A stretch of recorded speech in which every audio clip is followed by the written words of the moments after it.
In this video, I will show you how to host N8N locally.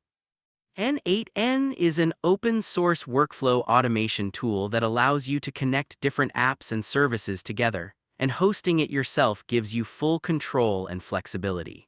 To begin, download and install Node.js from the official website. Select the Windows version to download.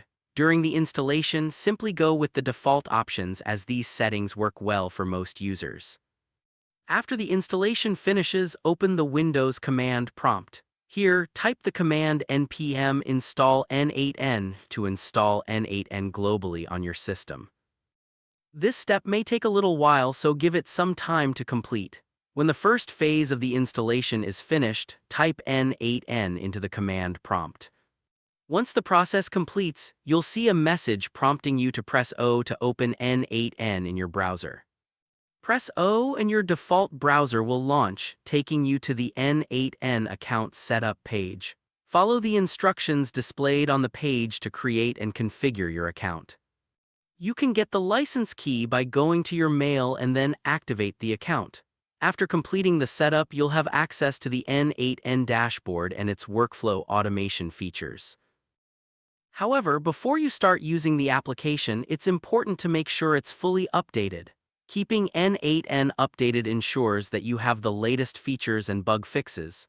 To run the update, return to the command prompt and type npm update N8N. The update process, like the installation, can take some time, so be patient and let it finish. Once the update has been applied successfully, type N8N again and press O to relaunch the application in your browser. At this point, you now have a fully self-hosted version of N8N running with Node.js on your computer. If you try to go back to the editor in your browser without running the command again, the page will not load and you will see an error saying the site cannot be reached. That is normal because N8N only runs when you start it through the terminal.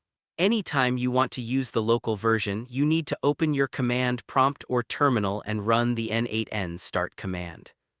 Once it is up and running again, you can refresh your browser and the editor will be accessible.